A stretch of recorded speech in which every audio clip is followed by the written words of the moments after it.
علیکم، میں امداد سمرو۔ نواز شریف اور عمران خان کے درمیان مذاکرات اور ملاقات کا معاملہ ہے، خبر باہر آ گئی ہے۔ کیا خبر ہے اس پر بات ہوگی۔ اس کے علاوہ تحریک انصاف کے 26 ارکان یعنی سنی اتحاد کونسل کے 26 ارکان کی نااہلی کا معاملہ کام تیز کر دیا گیا ہے، اس پر گفتگو کریں گے۔ اور ساتھ ساتھ مریم نواز صاحبہ سے جڑی کانٹروورسیز ہیں، تنازعات ہیں، اور مسلسل مریم نواز صاحبہ جو ہیں تنازعات کے جال میں پھنستی جا رہی ہیں۔ وہ کیا تنازعات ہیں اس پر بھی بات ہوگی، اور کچھ اور ڈیولپمنٹس ہیں۔ اور جس طرح پاک پتن کا معاملہ تھا، 20 بچوں کی ہلاکت پاک پتن کے اسپتال میں، نومولود بچوں کی، نوزائیدہ بچوں کی، اس پر ایک رپورٹ سامنے آ گئی ہے، تو اس پر بھی بات ہوگی۔ اور آغاز ہم کر لیتے ہیں نواز شریف صاحب اور عمران خان صاحب کی ملاقات۔ خبریں مسلسل یہ سامنے آ رہی ہیں کہ تحریک انصاف جو ہے وہ مذاکرات کے لیے تیار ہے۔ پی ٹی آئی کے جو اسیران ہیں مائنس عمران خان، ویسے تو علیمہ خان صاحبہ نے آج بھی کہا ہے کہ عمران خان کو مائنس کر دیا گیا ہے سسٹم کی طرف سے، تو پی ٹی آئی کے اسیران بھی عمران خان صاحب کو مائنس ہی کر رہے ہیں۔ تو عمران خان صاحب کی رائے کے برعکس تحریک انصاف کے جو اسیران ہیں، شاہ محمود قریشی صاحب اور دیگر رہنما، وہ بھی چاہتے ہیں کہ مذاکرات ہوں اور سیاسی حکومت کے ساتھ مذاکرات کا آغاز کیا جائے۔ تحریک انصاف کا اجلاس ہوا تھا کل، اس اجلاس میں بھی کہا گیا تھا کہ مذاکرات ہونے چاہیے، آغاز تو ہونا چاہیے۔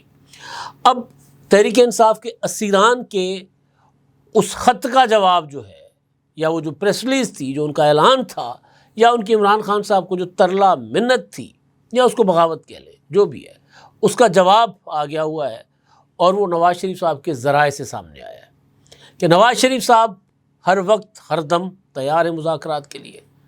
وہ یہ سمجھتے ہیں کہ مذاکرات کے علاوہ کوئی اور راستہ نہیں ہے، اور مذاکرات سیاسی فریقین کے درمیان ہونے چاہیے، اور اس سے جو بڑا فائدہ ہوگا وہ اسٹیبلشمنٹ کی سیاست میں جو مداخلت ہے اس کو ان مذاکرات کے ذریعے، یعنی تمام سیاسی قوتیں آپس میں بیٹھ جائیں، تو اس سے فائدہ یہ ہوگا کہ اسٹیبلشمنٹ یا غیر سیاسی قوتیں جو ہیں ان کا کردار محدود ہو جائے گا۔ اور ظاہر نواز شریف صاحب اسی طرح متاثر ہیں جس طرح اس وقت عمران خان صاحب نے تو خیر اپنے ساتھ خود کیا۔ میاں نواز شریف صاحب کے خلاف تو سازشیں ہوئی تھیں جس میں عمران خان صاحب بھی شریک تھے۔ خان صاحب نے اپنے اقتدار میں ہی لڑائی مول لی تھی، اوئے توئے کر کے، نیوٹرل تو جانور ہوتا ہے، اس طرح کی باتیں کر کے، میر جعفر، میر صادق، غدار، پھر 9 مئی جیسے سانحات واقعات کر کے۔ لیکن بہرحال جو بھی ہے، یہ حقیقت ہے کہ عمران خان صاحب کی ایک سیاسی جماعت یا ایک جماعت ہے سیاسی، تو اس پر سوال میرا اپنی جگہ موجود ہے، اور ان کو پبلک سپورٹ موجود ہے، تو ایک حقیقت ہے عمران خان صاحب۔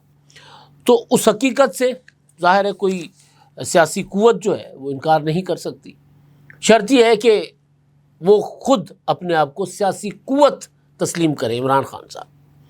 اب خبر جو ہے وہ عارف ملک صاحب ہیں، انہوں نے دی ہے وی نیوز کو، اور انہوں نے مسلم لیگ نون کے سینئر رہنماؤں سے گفتگو پر مبنی جو خبر فائل کی ہے اپنی، اس میں انہوں نے کہا کہ جی نواز شریف صاحب جو ہیں وہ تیار ہیں مذاکرات کے لیے۔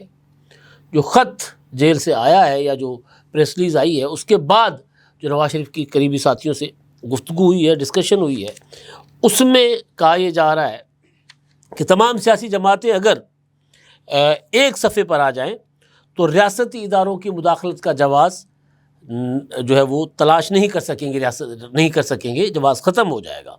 یہ نواز شریف صاحب کی اپروچ سوچ ہے، یہ بتایا جا رہا ہے۔ اور نواز شریف صاحب سمجھتے ہیں کہ مذاکرات میں کامیابی اس وقت ممکن ہے جب فریقین سخت موقف میں لچک دکھائیں، جو کہ عمران خان صاحب، میں اس سے بات نہیں کروں گا، اس سے بات نہیں کروں گا، فوج سے بات کروں گا، سیاستدانوں سے بات نہیں کروں گا۔ بہرحال اس میں کافی ساری اور چیزیں بھی ہیں، لیکن جو امپورٹنٹ چیز ہے وہ یہ ہے کہ نواز شریف صاحب ماضی میں جب 2013 کے 14 کے عمران خان صاحب نے دھرنے دیے تھے، تو اس وقت بھی نواز شریف صاحب دھرنوں کے بعد یا دھرنوں عمران خان صاحب سے جا کر ملے تھے۔ وہ مشہور زمانہ ملاقات ہے نا، آپ کو یاد ہوگا، جس میں عمران خان نے کہا تھا، معاملہ چل رہا تھا کہ جی ملک میں صاف شفاف انتخابات ہونے چاہیے، مل بیٹھ کر کوئی حل نکالے، جمہوریت کو مضبوط کریں، تو خدا پہاڑ نکلا چوہا۔ 126 دن کے دھرنے کے بعد جب نواز شریف صاحب عمران خان صاحب سے ملنے گئے، تو عمران خان صاحب نے کہا تھا کہ میاں صاحب میرے گھر کی سڑک تو بنوا دے بنی گالہ کی، اور یہ بات کوئی ڈھکی چھپی نہیں، عمران خان نے اون بھی کیا اس بات کو۔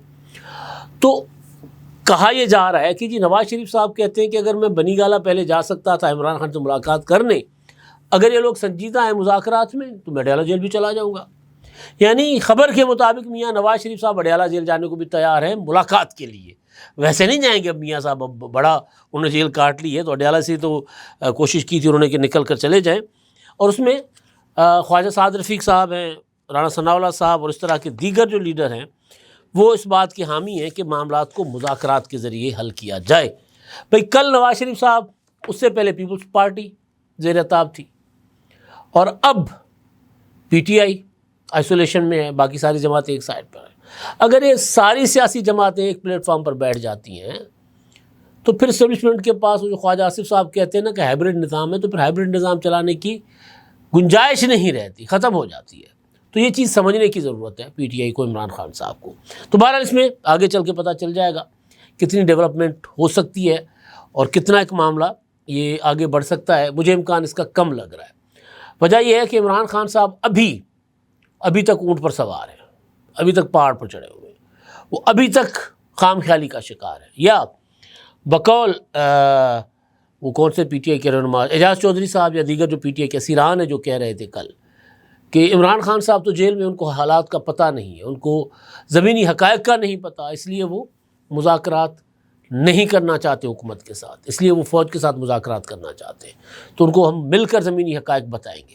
یہی کچھ پی ٹی آئی کے اجلاس پہ بھی ہوا تھا جو کل ہوا تھا رات کو. تو اب یہ ایک نئی ڈیولپمنٹ ہے کہ یہ خبر جب باہر آئی ہے, ظاہر ہے اس کا مطلب یہ ہے کہ پی ٹی آئی کے لوگ اب عمران خان صاحب کے اوپر زیادہ دباؤ ڈالیں گے, پریشر ڈالیں گے کہ بھی مذاکرات کرو نا. جب نواز شریف صاحب جن کو آپ نے جیل میں رکھا, جن کے آپ نے ایئر کنڈیشن نکلوائے, جن کی بیٹی کو آپ نے ان کے سامنے ہتھکڑیاں لگوائیں, وہ مذاکرات کے لیے تیار ہیں. پیپلز پارٹی پہلے دن سے کہہ رہی ہے کہ مذاکرات کریں, کسی بھی پولیٹیکل پارٹی کو آئسولیشن میں نہیں جانا چاہیے, سیاستدان آپس میں مل بیٹھ کر بات کریں. ایک بار پھر مذاکرات کی بات مسلم لیگ نون کی طرف سے سنجیدگی سے سامنے آ رہی ہے, اور وہ بھی قائد نواز شریف صاحب کی طرف سے. تو پھر مذاکرات نہ کرنے کا جواز کیا ہے؟ یہ عمران خان صاحب کے اوپر دباؤ بڑھے گا. پھر خان صاحب کیا کریں گے کچھ نہیں کہا جا سکتا. اچھا جی, اب ایک طرف تو یہ معاملہ ہے, دوسری طرف پنجاب اسمبلی میں ایک ادھم مچایا ہوا تھا تحریک انصاف نے, اور پچھلے دنوں مریم نواز صاحبہ نے تقریر کی تھی بجٹ کے اوپر. تو اس میں اچھی خاصی وہاں پر لڑائی مار کٹائی, اور اس سے پہلے اجلاسوں میں مائک توڑ دیے, یہ کر دیا, بہت برے طریقے سے پی ٹی آئی یا سنی اتحاد کونسل جو بھی اس کو نام دے وہ بیہیو کر رہی ہے پنجاب اسمبلی میں یا قومی اسمبلی میں. اسپیکر نے ملک محمد احمد صاحب نے ملک احمد خان صاحب نے انہوں نے الیکشن کمیشن میں سنی اتحاد کونسل کے 26 ارکان کے خلاف ریفرنس دائر کیا ہے, اور وہ آج الیکشن کمیشن ملنے گئے. انہوں نے کہا کہ جی اب ہمیں سوال کا جواب تو یہ دیں نا, جو ہم حلف اٹھاتے ہیں اس حلف کی ہم خلاف ورزی کرتے ہیں, گالیاں دیتے ہیں, ہم ایک عجیب و غریب قسم کا ہمارا بیہیویئر ہوتا ہے, وزیر خزانہ بجٹ پیش نہیں کر سکتا, شور شرابہ, ایوان کو ایک مذاق بنایا ہوا ہے. تو انہوں نے ملاقات کی الیکشن کمیشن کے ارکان سے, اور انہوں نے ظاہر اپنا مدعا پیش کیا. انہوں نے کہا کہ وہ کیوں چاہتے ہیں کہ ان کو ڈی سیٹ کیا جائے, ان کو نااہل کیا جائے. احتجاج پر ڈی سیٹ نہیں کیا جا سکتا, نااہل نہیں کیا جا سکتا. بڑا مشکل کیس ہے اپنا ملک احمد خان صاحب کے لیے کہ پروف کرے وہاں جا کر کہ یہ لوگ جو ہیں انہوں نے کوئی ایسی حرکت کی ہے جس سے ان کو نااہل کیا جائے. لیکن بہرحال وہ کوششیں کر رہے ہیں. ایک تو یہ کوشش ہے. دوسری طرف 9 مئی کے ملزمان کو اسلام آباد کی انسداد دہشت گردی کی عدالت نے 30 جون کو سزا سنائی تھی, جس میں آپ کو یاد ہوگا کہ کیمین عبداللطیف ان کو بھی سزا ہوئی تھی, میرا خیال ہے دیر سے تھے وہ. تو اس میں 11 مزید اور سمیت 11 ملزمان تھے مجموعی طور پر. اسلام آباد ہائی کورٹ میں جو پٹیشن دائر ہوئی تھی, اب دیکھیں نا یہ کام اسی طرح تیزی سے چلنے چاہیے نا, ورنہ ایک اور خبر بھی میرے پاس ہے, میں آپ کو بتاتا ہوں. 30 جون کو سزا ہوتی ہے, اور آج ان میں کم از کم 4 ملزمان جو ہیں جن کے خلاف ثبوت نہیں تھے ان کو اسلام آباد ہائی کورٹ نے بری کر دیا. انہوں نے کہا کہ جن کے خلاف پروسیکیوشن کے پاس ثبوت ہی نہیں ہے, یعنی کوئی 1 مہینہ 2-3 دن کے اندر ملزمان کی اپیل کا فیصلہ ہو گیا. ورنہ ہوتا کیا ہے, ہمارا جو جوڈیشل سسٹم ہے جس کے لیے عمران خان صاحب کہتے ہیں کہ ہمیں یہ آزاد عدلیہ چاہیے, آزاد عدلیہ اور بے لگام عدلیہ میں بہت فرق ہے. آزاد عدلیہ یہ ہے کہ جسٹس خادم سومرو جن کے ٹرانسفر کے اوپر سندھ ہائی کورٹ سے اسلام آباد ہائی کورٹ میں ٹرانسفر کے اوپر پی ٹی آئی کو اعتراض تھا, انہوں نے ودن ڈیز فیصلہ کر لیا, 4 ہفتوں کے اندر فیصلہ کر لیا کہ جی یہ تو بے گناہ ہے نا, ان کو تو رہا کریں. ورنہ بے گناہ اگر 2 سال 3 سال کے بعد ان کی اپیل منظور ہوتی تو 2-3 سال ان کے کون واپس کرتا؟ سوال تو یہ ہے۔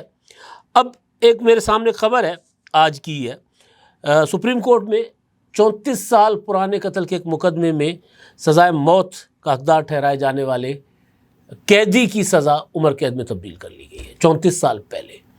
یعنی وہ 34 سال سے قید میں تھے، عمر قید کی سزا بھی 14 سال ہوتی ہے، یا مطلب 14 سال کے اندر بندہ باہر آ جاتا ہے۔ یہ معاملہ جسٹس اطہر من اللہ صاحب کی عدالت میں سپریم کورٹ میں آیا، اور اس میں جسٹس اطہر من اللہ صاحب نے جو تحریری فیصلہ دیا ہے اس میں انہوں نے موت کی سزا عمر قید میں تبدیل کر دی، اور 20 صفحات کے مشتمل فیصلے پر اطہر من اللہ صاحب نے ریمارکس دیے کہ وہ سزا قانونی حیثیت نہیں رکھتی جو کسی کو کمزور اور ناکام نظام میں انصاف کے باعث برداشت کرنا پڑے۔ انصاف میں تاخیر کا سب سے زیادہ نشانہ وہ افراد بنتے ہیں جو مالی لحاظ سے کمزور ہیں۔ ایسا لگتا ہے کہ فوجداری نظام میں انصاف اور تفتیش سے اپیل طاقتور اور بااثر افراد کے استحصال کا شکار ہو جاتی ہے۔ اب یہ یعنی وہ چیز ہے کہ آپ سوچیں کہ 34 سال ایک شخص کی عمر جیل میں کٹ گئی، اور اب ان کو عمر قید کی سزا ہوئی ہے۔ اگر عمر قید کی سزا تب ہوتی، اپیل آئی، ایک سال کے اندر اس کا فیصلہ ہو جاتا، تو کم از کم 8-10-15 سال پہلے وہ رہا تو ہو جاتا بندہ، ابھی تک وہ جیل میں ہوگا، اب پتہ نہیں کس سال میں کس طرح ہوگا۔ کئی ایسے تھے جو مر گئے، سزائے موت ہو چکی، اس کے بعد بری ہو گئے، یعنی پھانسی چڑھ گئے اس کے بعد بری ہو گئے۔ یہ تو ہمارا نظام انصاف ہے۔ مریم نواز صاحبہ کے جو کنٹروورسی اس پر آتا ہوں، لیکن ایک اور چیز ہے، ظاہر ہے یہ بھی کنٹروورسی بنے گی۔ پاک پتن کے اسپتال میں پچھلے دنوں خبر آئی تھی کہ 20 بچے 6 دنوں کے اندر نومولود، جس میں زیادہ سے زیادہ بڑا بچہ جو تھا 5 سال کا تھا، وہ آئے اور وہاں پر ان کا علاج ہوا اور وہ مر گئے۔ اب اس میں تفتیشی رپورٹ جو سامنے آئی ہے، اس میں رپورٹ میں سارا کا سارا ذمہ جو ہے وہ ذمہ داری جو ہے وہ ڈال دی گئی ہے پرائیویٹ ہسپتالوں کے اوپر، اور وہاں پر 3 پرائیویٹ ہاسپٹل سیل کر دیے گئے ہیں۔ رپورٹ میں یہ کہا گیا ہے کہ جو بچے جو نومولود لائے گئے تھے، وہ بچے کسی پرائیویٹ ہاسپٹل میں زیر علاج تھے، یعنی وہاں پیدائش ہوئی، ان کی ڈلیوری وہاں پر ہوئی، بغیر ماؤں کے ان بچوں کو وہاں جو ادویات دی گئی یا وہ ان کا صحیح ٹریٹمنٹ نہیں ہوا، وہاں فیسلٹیز نہیں تھیں، تو ان کو سرکاری اسپتال میں منتقل کیا گیا، اور وہ بچے پھر ظاہر ان کو کیونکہ میڈیکیشن پراپر نہیں تھی، تو وہ بچے وہاں پر انتقال کر گئے۔ اور آکسیجن کی عدم فراہمی کا وہ کہا جا رہا ہے رپورٹ میں کوئی ثبوت نہیں ہے، اور آکسیجن کے 45 سلنڈر موجود تھے۔ اب یہ رپورٹ سامنے آئی ہے۔ اب یہ رپورٹ جو ہے وہ سرکاری اسپتال کے ڈاکٹروں کو، اسٹاف کو بچانے کی کوشش ہے، یا واقعی ایسا ہے؟ کیونکہ ایسا ہو بھی سکتا ہے، ہمارے یہاں چھوٹے چھوٹے کمروں میں زچہ بچہ اسپتال بنے ہوئے ہیں، اور وہاں پر ڈلیوریز بھی ہوتی ہیں، اور وہاں پر کوئی سہولت نہیں ہوتی۔ مریض اگر جو ہے وہ مشکل کنڈیشن میں آتا ہے تو ان کو کہا جاتا ہے کہ اس کو لاہور لے جائیں، سرکاری اسپتال لے جائیں، تو یہ ہوتا تو ہے۔ بہرحال اس پر پراپر انویسٹیگیشن مزید ہونی چاہیے۔ اچھا جی، اب مریم نواز صاحبہ نے قائد اعظم کے نام سے منسوب جناح انسٹیٹیوٹ آف کارڈیالوجی یا جناح کارڈک سینٹر کا نام تبدیل کر کے اپنے نام پر کرنے کا اعلان کیا تھا پنجاب اسمبلی میں، جس کے اوپر مریم اورنگزیب صاحبہ نے کہا تھا کہ جی میڈیا جو ہے وہ سوچ سمجھ کر خبریں چلائے، دیکھ کر تصدیق کر کے چلائے، ایسا کوئی فیصلہ نہیں ہوا، یہ ہمارے سرکاری ڈاکومنٹس ہیں بجٹ کے۔ تو بہرحال مریم نواز صاحبہ کی تقریر سے زیادہ مریم اورنگزیب صاحبہ کی اس تردید کی تو کوئی حیثیت نہیں ہے، وہ تقریر تھی جو چل رہی ہے ساری جہان میں، وائرل ہے۔ لیکن انہی بجٹ ڈاکومنٹ میں سے ہمارے ایک دوست ہیں انور سمرا صاحب نے وہ ڈاکومنٹ میں سے نکال کر بتایا ہے کہ پنجاب کے مجموعی طور پر کوئی 2700 سے زیادہ ہاسپٹلز، BHUs، RHUs، یونیورسٹیز، ادارے، ان کے نام مریم نواز صاحبہ کے اوپر ہے، اور چند کے نواز شریف صاحب کے اوپر۔ یعنی جو 2503 BHUs ہیں اور 191 RHCs، رورل ہیلتھ سینٹرز، ان کو ریویمپ کیا گیا، ان کی تزئین و آرائش کی گئی، اس پر ارباں روپے خرچ ہوئے، اور تزئین و آرائش کے بعد ان کے اوپر Maryam Nawaz basic health centre, Maryam Nawaz rural health centre کا نام دیا گیا۔ اس کے علاوہ جو اپنا regional headquarter for early childhood education, وہ بھی جو ہے وہ مریم نواز صاحبہ کے نام پر بنا۔ قصور میں یونیورسٹی بنائی گئی نواز شریف صاحب کے نام پر۔ ایک 915 بستروں کا کینسر اسپتال ہے، ظاہر ہے وہ لاہور میں بن رہا، وہ نواز شریف صاحب کے نام پر ہے۔ سرگودا میں دل کا اسپتال نواز شریف صاحب کے نام پر بن رہا ہے. نواز شریف میڈیکل ڈسٹرکٹ 7 ادارے, 109 ارب روپے کی زمین ہے, 54 ارب روپے کی تعمیرات. وہ پہلے سٹی میڈیکل ڈسٹرکٹ کے نام سے تھا, اس کو نواز شریف صاحب کا نام دیا گیا ہے. اسی طرح پرسوں میں ہم اسلام آباد گئے تھے 4-5 دن پہلے, تو وہ جو اپنا گورنمنٹ سٹی ہے, government city Quaid Azam government city میرا خیال ہے, اس میں نے دیکھا کہ ایک ادارہ بنا ہوا ہے, اس کے اوپر لکھا ہوا ہے مریم نواز ٹیکنیکل انسٹیٹیوٹ. تو وہ بھی سمرا صاحب نے بتایا کہ جی مریم نواز صاحبہ کے نام پر اس کو بھی کیا گیا.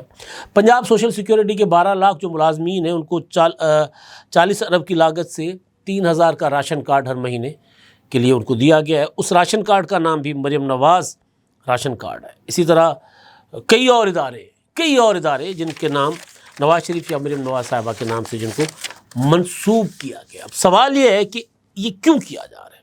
اس کا جواب سادہ ہے کہ ہر جگہ اپنا نام نواز شریف یا مریم نواز صاحبہ کا دے کر مسلم لیگ نون جو ہے وہ یہ بتانے کی کوشش کر رہی ہے ان کی حکومت کہ ہم کام کر رہے ہیں, ہم عمران خان بزدار کی طرح بیٹھے نہیں ہوئے.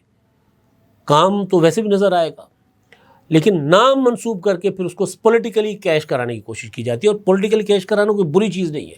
اگر آپ ڈیولپمنٹ کر رہے ہو, کام کر رہے ہو, تو اس کو کیش کرانا چاہیے, لیکن یہ اوور ایکسپوئر ہے.